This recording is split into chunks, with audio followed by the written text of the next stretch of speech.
Bom dia, Edna Vieira. Bem-vindo a mais uma conversa sobre o espaço C-Level, que é conversas que são publicadas na Comunique RH e que são efetuadas com o apoio da Stanton Chase Portugal. Bem-vindo a si que está a assistir a este nosso vídeo. Temos muito gosto em o ter aqui na Comunique RH. O Ednei é uma pessoa que eu já acompanho há alguns anos, é um profissional de primeira água, é aquilo que eu chamo um profissional com o mundo, é um profissional que começou e fez a sua carreira inicialmente no Brasil, depois passou por Portugal, sempre já na área dos cimentos, e nos últimos anos tem estado também na área dos cimentos em Moçambique, onde nomeadamente teve a função de CEO. É uma pessoa que, quer como manager, quer como líder, eu respeito. Sei que é uma pessoa com uma grande riqueza de experiências nesta área, e é para mim e para a Comunique RH e para a Stanton Chase um gosto tê-lo aqui, Edna. Muito obrigado por ter aceitado. Ia-lhe começar esta nossa conversa por lhe pedir que referisse um momento marcante do ponto de vista profissional da sua carreira. Antes de mais nada, obrigado, José, obrigado para todo o time. É sempre um prazer e sempre uma oportunidade muito importante a gente falar um pouco sobre pessoas e sobre experiências, né? Acho que mais do que nunca as trocas são muito bem-vindas, e é através dessas experiências que a gente vai construindo outras e, enfim, é a somatória delas que faz com que a gente chegue em coisas mais interessantes, né? Em soluções mais interessantes. Bom, um evento marcante na minha carreira e que para mim é um motivo de muito orgulho foi um projeto que a gente fez enquanto eu estava na África do Sul. Eu já sou um expatriado há mais de 15 anos que eu vivo fora do Brasil, e eu passei 6 anos na África do Sul. E a África do Sul é um terreno com forte pressão regulatória para a inclusão, né? No pós-apartheid, as políticas todas são muito inclusivas no sentido de se oferecerem oportunidades que foram tolhidas de minorias, né, ao longo de muitos anos. E, especialmente, as mulheres têm uma situação muito complicada na África do Sul. E nós conseguimos viabilizar um projeto ao abrigo dessa lei de inclusão, em que nós conseguimos atingir o maior índice percentual de empregabilidade feminina no grupo onde eu estava trabalhando. E mais do que isso, nós conseguimos ser o país à frente de trabalho, né, a geografia, com o maior percentual também de progressão para cargos gerenciais de força de trabalho feminina. Então, de fato, essa é uma marca na minha carreira que para mim, ela sobrepuja qualquer outra que se possa pensar em números de forma numérica, porque ela reflete, na verdade, uma agenda que é atualíssima, né? Que é uma agenda de inclusão e de inclusão de uma força feminina que é poderosa, mas que tem sido negligenciada ao longo de muitas décadas, enfim, ao longo de uma vida. E acho que mais do que nunca é um processo que não tem volta, e é um processo que cada vez mais vai ganhar seu corpo e vai ganhar seu espaço. Há espaço para todos. Nós só precisamos facilitar esse espaço e trabalhar ele da forma correta para que todos tenham o espaço que lhes é devido, né? Eu acho que o mérito, ele não escolhe gênero, não escolhe cor, nem raça, nem credo, ele é porque é. Quem é, independente se é homem ou mulher ou coisa parecida. Então, isso foi um projeto que me deu muito, muito orgulho. É o que eu chamo uma métrica de face humana, não é? Todas as métricas são importantes, quando têm uma face humana ainda são mais importantes.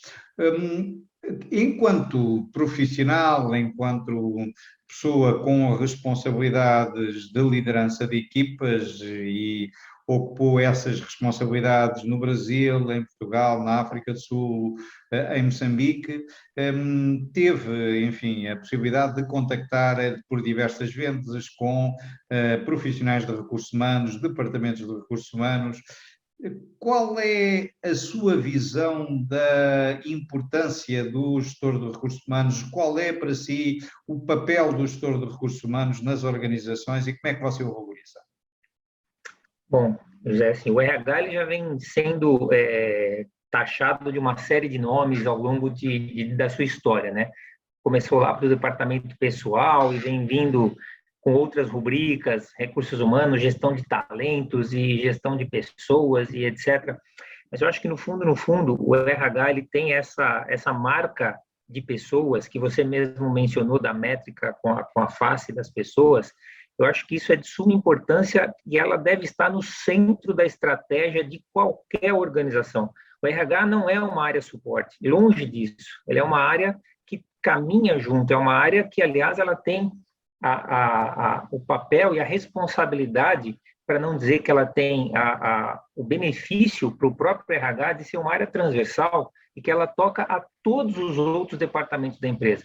Então, o RH ele tem uma função muitíssimo importante, não só no plano tático, mas, sobretudo, no plano estratégico da organização, porque o RH ele não só cuida daquilo que acontece no hoje, mas ele precisa cuidar daquilo que vai acontecer no futuro. E hoje o futuro para nós, que é algo tanto incerto, eu vejo que o RH tem uma tarefa duríssima de tentar antecipar muitas tendências e tentar antecipar muitas coisas para preparar as organizações para que elas estejam aptas para enfrentar esse futuro, né? É uma estratégia que muitas vezes é uma estratégia de voo cego, que vejam só o predicamento que isso traz, né? Não é uma coisa simples. Então, o RH, que é sim um auxiliar nessa função de descortinar o que vem por aí e tentar antecipar alguma tendência para ajudar a que essa estratégia seja uma estratégia vencedora. Eu não consigo conceber nenhuma organização de sucesso sem o RH estar no centro da sua estratégia e, mais do que isso, ditando como essa estratégia tem que ser implementada ao longo do caminho. Eu tenho muito a ideia do RH como o campeão da mudança, o champion of change, não é? Portanto, o campeão da mudança. E digo muitas vezes aos meus colegas, até em aulas e em conferências e em reuniões, que as organizações estão neste momento, e estão a passar e vão continuar a passar, por um período de transformação fortíssimo. E o RH, a pessoa de RH se assume como o owner da mudança, o campeão da mudança, ou então outras pessoas vão ter que fazer a mudança por eles, não é? E grande parte do seu papel até porque a mudança, como nós sabemos, a mudança, num processo de mudança, a componente humana é sempre a componente mais difícil, não é? Nós sabemos isso, não é? Normalmente a introdução da tecnologia não é a coisa mais complicada é adaptar as pessoas às novas tecnologias e fazer com que elas aceitem, isso é que é o mais complicado. Portanto, a mudança passa sempre por as pessoas e, portanto, tem que se ver, e o gestor de recursos humanos tem que se assumir como um campeão de mudança e tem que, como diz muito bem, o gestor de recursos humanos tem que ver o seu papel não só naquilo que tem feito fazer hoje, mas em como é que ele vai preparar a organização para os desafios que a organização vai ter nos próximos 3, 5, 6 anos naquilo que for, não é? É também um dos aspectos. Estas conversas, Ednei, são com pessoas que exerceram e exercem funções de grande responsabilidade e que normalmente têm um passado, um track record relativamente grande de posições de liderança, de liderar equipas. Para si, quais são os aspectos mais importantes da liderança numa organização? Como é que você vê a liderança numa organização? Bom, eu acho que a liderança ela é o amálgama da organização, né? Ela tem que ser o vetor condutor dessa organização por períodos que podem passar de turbulência ou de calmaria, mas sempre visando levar essa organização a níveis superiores, né? Nós sempre temos que pensar em caminhar para frente, né? É disso que nós somos feitos, né? De novos desafios e novas conquistas. Então, eu penso que a liderança ela tem um papel fundamental no sentido de engajar. Eu acho que essa palavra ela é uma palavra campeã nisso tudo, né? O engajamento é muito importante no sentido de que as pessoas entendam o hoje para pensar no futuro e como a gente vai conquistar esse futuro, né? Como é que a gente vai chegar lá? Então, sem o engajamento, sem que todos estejam pensando da mesma forma, alinhados e principalmente também caminhando e remando na mesma direção, é sempre aquele exemplo do barco que, se todos remarem para lados opostos, o barco não sai do lugar e vai ficar apenas girando, né, no seu próprio eixo. Então, mais do que tudo, para mim, a função da liderança é justamente ditar esse ritmo e fazer com que a empresa esteja caminhando no sentido correto, ao norte, e ajudar a que esse caminho não se perca, né? Então, é sempre olhar para manter a organização naquele trilho correto e alcançar esse futuro, seja ele qual for, né? Seja qual for a estratégia de grande crescimento, de posicionamento, e aí independe, né? Eu acho que a estratégia não é um fim em si mesma. Os atores é que são mais importantes do que a estratégia, na minha visão. Você passou por vários tipos de organizações, em culturas diferentes. Sentiu que necessitava ter lideranças diferentes? Estilos de liderança diferentes, nomeadamente? Não, eu acho que é exatamente esse é o ponto, né? A liderança, para mim, ela é uníssona, ela é uniforme. Você não precisa ter modelos de liderança necessariamente distintos para lidar com pessoas. Você pode ter modelos de liderança distintos para lidar com situações distintas, situações que possam ser mais complexas ou menos complexas, vão exigir um líder que tome decisões mais complexas, né, num ambiente mais complexo, mais hostil. Então, esse é um ponto. Mas para falar de pessoas, eu aprendi e eu passei por países como Turquia, Portugal, África do Sul e agora Moçambique, vindo do Brasil, ou seja, são 5 culturas absolutamente diferentes, né, com pensamentos diferentes, pessoas diferentes, com histórias diferentes. Mas uma coisa para mim sempre foi verdade. As pessoas, elas se orientam pelo mesmo racional, né? O racional da liderança, ele é sempre o mesmo. E aqui, fale muito, José, que a gente pense no seguinte: o RH sempre foi muito processual, procedimental, mas ele perdeu um pouco a faceta daquele H humano do que o RH é feito.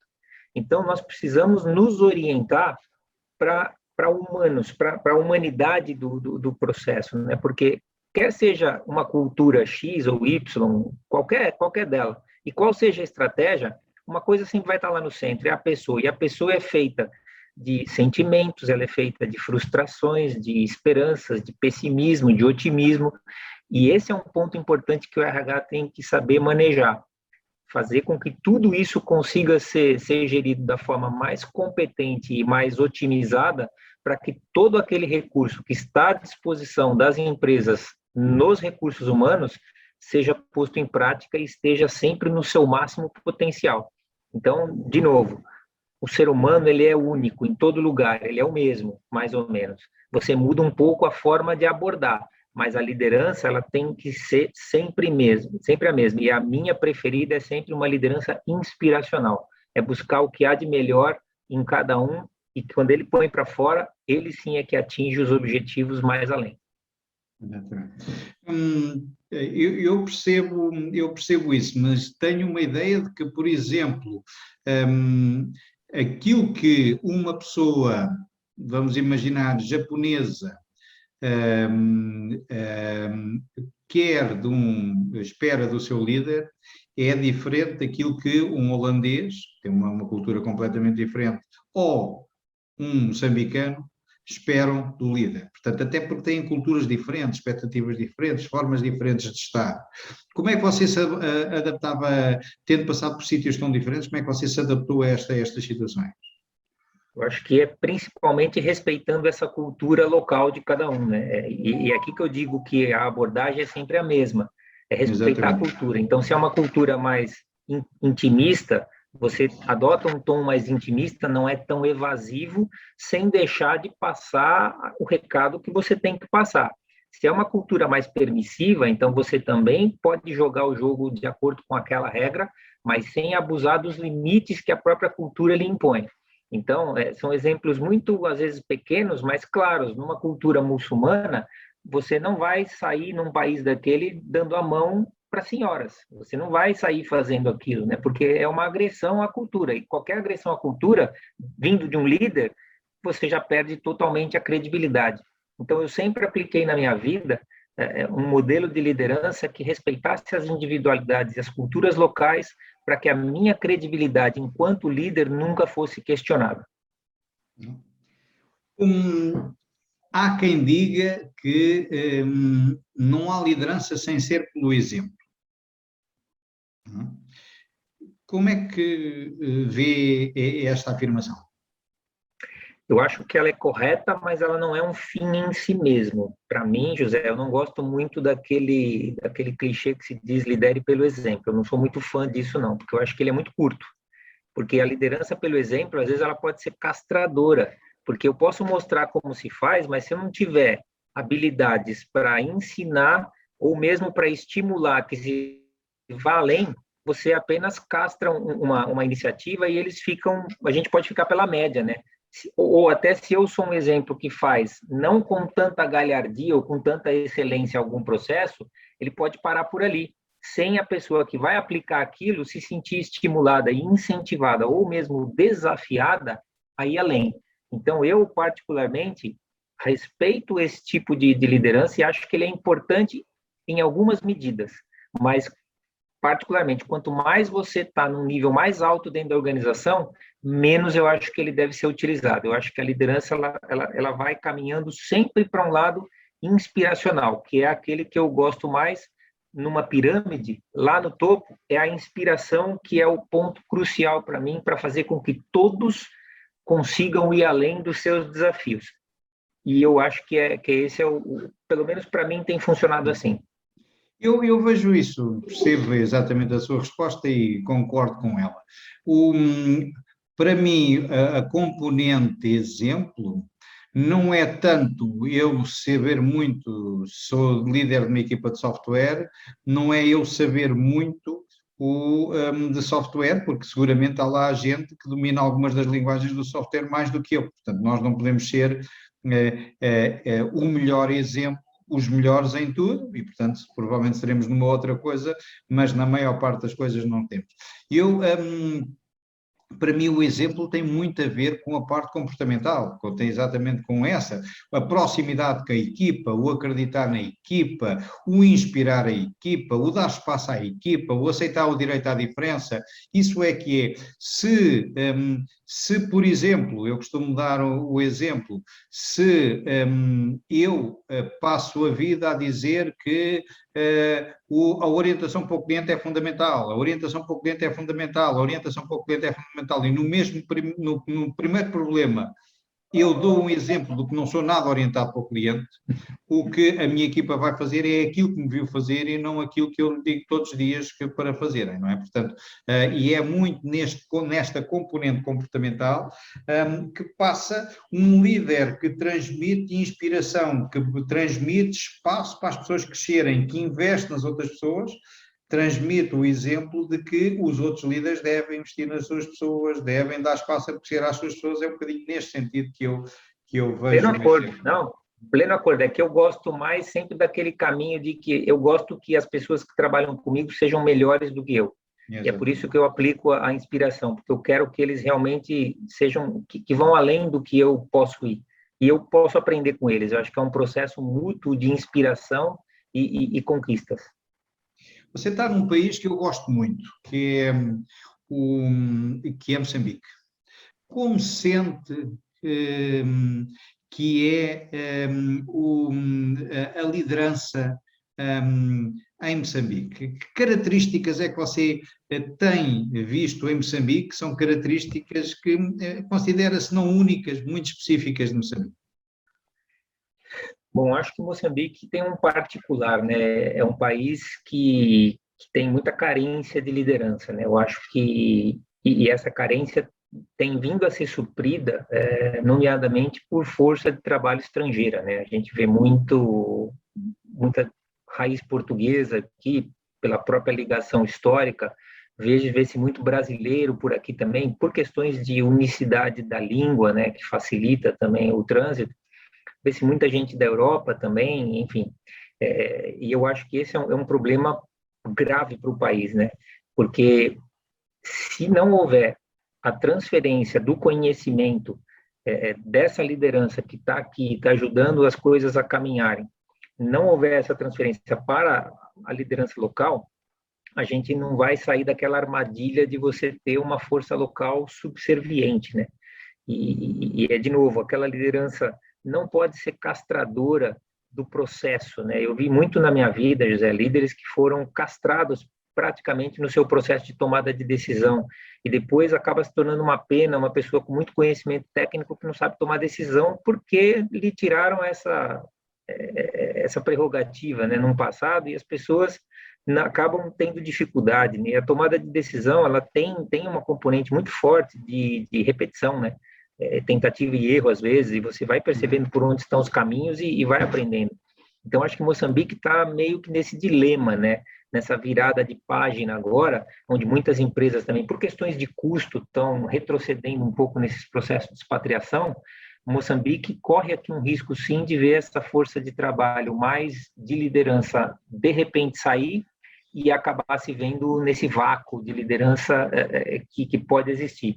Eu vejo muitos bons líderes em Moçambique hoje, vejo gente mesmo que se preparou e chegou lá. Em grandes empresas hoje aqui existem bons líderes moçambicanos, mas eu acho que ainda não num nível suficiente para fazer frente às necessidades do país, né? O moçambicano, ele vai assumindo um pouco as características da liderança que ele vai recebendo. Então, eu posso ver claramente traços de liderança latina vindas do Brasil, ou mesmo traços de liderança vinda de Portugal, né? Cada um com as suas feições, erros, acertos, coisas boas e coisas nem tão boas, para não dizer coisas más, mas há uma absorção disso e esses líderes vão sendo moldados nesse tipo de cultura, né? É uma cultura meio misturada, né? A gente usa muito, estamos todos juntos aqui, né? E isso, para mim, é muito real na vida prática de como eu vejo o moçambicano. Mas, de novo, assim, aqui um pensamento muito importante que não se pode haver essa ruptura do que está havendo hoje para não seccionar esse processo de transferência de conhecimento, que eu acho que vai ser fundamental para o que vem aí pela frente para Moçambique, principalmente pensando que os projetos do Gás do Norte possam arrancar num tempo mais ou menos curto de tempo, né? Aquilo vai mudar muito a configuração do país e é necessário que se esteja preparado, senão vai ser aquela avalanche que vai vir para cima e vai ser mesmo difícil de segurar a onda. Exatamente. Eu percebo isso perfeitamente. Nós, na 70 Chase, estamos a fazer um programa de coaching com líderes moçambicanos. Eu, nomeadamente, sou um dos coaches e tive a felicidade de me calhar, mas os meus colegas também me têm dado feedback similar, de me calhar líderes moçambicanos que eu considero de elevadíssimo potencial, gente muito boa e que só lhe falta a exposição a um conjunto de situações que alguém que está na Europa já foi exposto, não é? E eles não foram expostos, falta-lhes isso, porque se eles estivessem na Europa, eram líderes ao mesmo nível dos europeus, ou dos brasileiros, ou dos americanos, ou dos japoneses, eram o mesmo nível, bastava ter a exposição. Não estão em esse nível apenas que não tiveram esse tipo de exposição, porque aqueles que têm alguma exposição a grandes organizações internacionais acabam por ser também pessoas de elevado potencial e pessoas que não desprestigiariam ninguém. O país precisa de gente muito boa e vai precisar de muitos quadros e de gente muito boa para levar o país para a frente, quer Moçambique, quer Angola, também é um bom exemplo, mas tudo isso. Uma última pergunta para uma resposta rápida. Sentiu que a pandemia tem trazido algumas diferenças importantes à liderança? Sim, eu acho que mais do que nunca eu estou feliz por um lado, triste como todos nós pelos efeitos da pandemia, mas eu estou feliz por um lado porque acho que a pandemia trouxe essa faceta humana de novo para o debate, né? Eu vejo muita gente pensando em saúde mental, dos trabalhadores, como até agora o exemplo mais extremo que a gente viu é da ginasta americana, da Simone Biles, que acabou se tornando um grande debate, mas que para nós isso é visceral no nosso dia a dia. Então eu vejo muita gente se voltando para isso, processos mais humanos, pensando um pouco mais no bem-estar das pessoas, porque afinal de contas, a produtividade não é só aquelas 10, 12 horas que se passa na frente de um computador ou com um gadget qualquer trabalhando. Produtividade vai muito além disso, né? Eu, por exemplo, no meu processo criativo, eu tenho ideias, às vezes, quando faço minhas corridas. Então, acho que é muito importante que a gente tenha esse senso e essa reflexão para que, mais do que nunca, as pessoas estejam, sim, no centro das decisões estratégicas das organizações. Acho que essa é a mola propulsora que vai fazer com que as empresas consigam capturar as oportunidades todas que vão surgir por aí afora a partir do ano que vem, se Deus assim nos permitir. Sidney, Edney, desculpe. Edney, muito obrigado por este seu testemunho. Eu acho que quem assistir a esta nossa conversa tem aqui muitos trilhos para meditar e seguramente alguma aprendizagem. Queria-lhe agradecer em nome da Comunica RH e da Stanton Chase, dizer-lhe que esta nossa conversa vai ser publicada numa data que eu ainda não sei, na Comunica RH e também na Stanton Chase, e que quando assim for eu informarei disso. Para as pessoas que que assistiram a este vídeo, dizer-lhes que continuo a assistir aos vídeos da Comunica RH, estes vídeos do Espaço C-Level, que eu tenho a certeza que serão sempre uma boa fonte de aprendizagem, e este é um bom exemplo. Edney, mais uma vez, muito obrigado e até uma próxima oportunidade de estarmos juntos. Muito obrigado. Perfeito. E boa estadia aí em Moçambique. Está bem? Deus, obrigado. Bom dia a todos.